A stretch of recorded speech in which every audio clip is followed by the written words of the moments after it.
Emergency 75 की हम भूल नहीं सकते। इंदिरा जी चुनाव हार गई थी, पिटीशन भी हाई कोर्ट में हार गई। लोकतंत्र का इतना सम्मान उन्होंने नहीं किया, बल्कि इमरजेंसी सारे देश पे लगा दी। लाखों लाख की संख्या में नेताओं को उठाकर जेल के शिक्षकों के पीछे डाल दिया। बहनों भाइयों, हमारी उम्र भी 24 साल की थी। मैं 2.5 महीने तन्हाई में रहा हूं, सॉलिटरी सेल में रहा हूं, तन्हाई में रहा 24 साल की उम्र में। और उसके बाद उठाकर सेंट्रल जेल नहीं ट्रांसफर कर दिया गया था, 16 महीने वहां रहा। ये लोग जुल्म और अत्याचार की बात करते हैं। लोकतंत्र का गला इन लोगों ने घोटा है। कहते हैं संविधान बदल देंगे। संविधान निर्माताओं ने कहा था संविधान में छोटा मोटा संशोधन करना हो तो आप संशोधन कर सकते हो जो जनता के हित में हो, लेकिन ध्यान रखना संविधान की जो आत्मा होती है, प्रियम्बल जिसे प्रस्तावना कहते हैं, उसमें किसी भी सूरत में संशोधन नहीं होना चाहिए। यह संविधान निर्माताओं की उत्कट इच्छा थी, सर्वसम्मत यह फैसला था।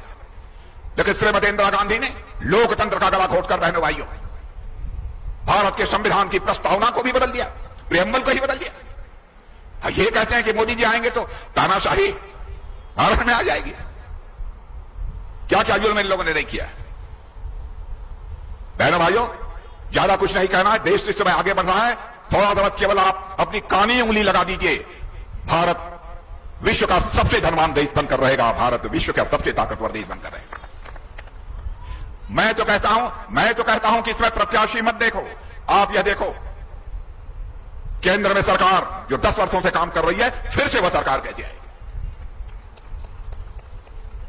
हमारे अंदर होगा, धर्मवीर भाई के अंदर होगा, कुछ ना कुछ हो सकता है हमारी तरफ से गलती हो गई, लेकिन उसके लिए देश को सजा नहीं दी जानी चाहिए। मेरे बहनों भाई, देश को सजा नहीं दी जानी चाहिए। इसलिए मैं आप लोगों से अपील करने आया हूं, इस बार को जमकर वोट दीजिए।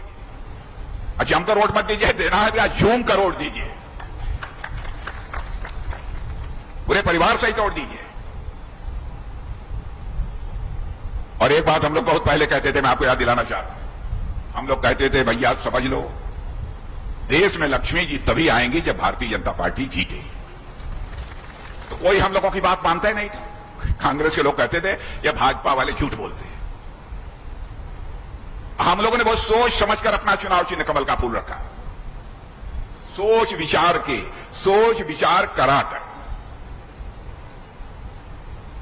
लोग हम लोग जानते थे लक्ष्मी जी जब भी आती हैं, आपने कहीं देखा होगा लक्ष्मी जी का चित्र, तो लक्ष्मी जी को कभी हाथ हिलाते हुए नहीं देखा होगा,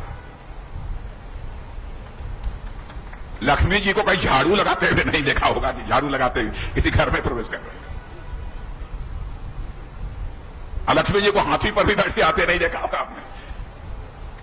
बहनों भाइयों, लक्ष्मी जी घर में आती हैं, कमल के फूल पर ही बैठकर लक्ष्मी जी आती हैं, बैठकर भी आती हैं और हाथ में कमल का फूल भी लेकर आती हैं।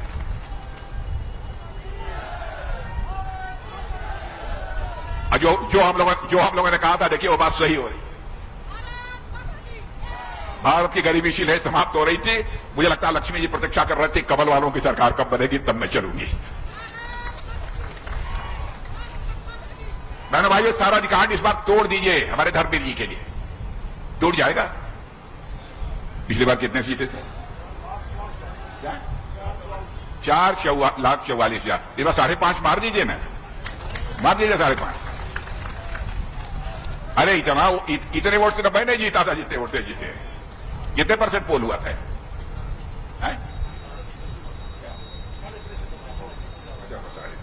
बताइए। इसका मतलब कि इनकी सज्जनता, इनकी सक्रियता, इनकी शराफत, और आप तो लगातार 10 साल से अपनी मुहर लगाते चले आ रहे हैं। बहनों भाइयों, इस बार भी लगा दीजिए।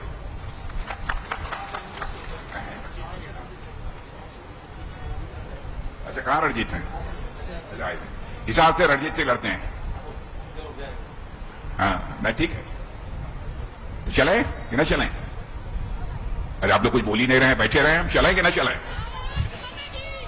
यह बात देखिए, या नारी शक्ति बोल रही है।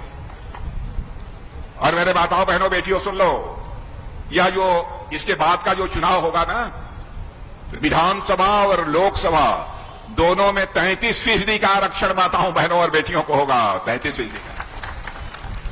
अब 6 महीने के बाद फिर हरियाणा का चुनाव आ जाएगा। हम लोग ये बंद करना चाहते हैं। इस बार चुनावी घोषणा पत्र में तय कर लिया हम लोगों ने, इस देश में 1 नेशन 1 इलेक्शन होना चाहिए। लोकसभा और विधानसभा सभी साथ होने चाहिए।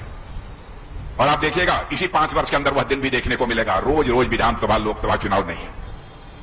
बहनों भाइयों, आप सबको बहुत बहुत धन्यवाद। एक बार मैं पुनः शीश झुकाकर आप सभी का अभिनंदन करता हूं, आप सभी का स्वागत करता हूं। आप सबको बहुत बहुत धन्यवाद।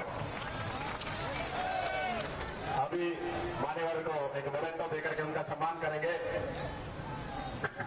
मैं आमंत्रित करूंगा सम्मानित चिन्ह के लिए आज की इसकी रैली के संयोजक माननीय आपके विधायक आपके चैते घनश्याम शरावती से और लोकसभा के प्रत्याशी चौधरी धामबे सिंह, जिला के अध्यक्ष भाई मुकेश गौड़ जी और इस रैली के संयोजक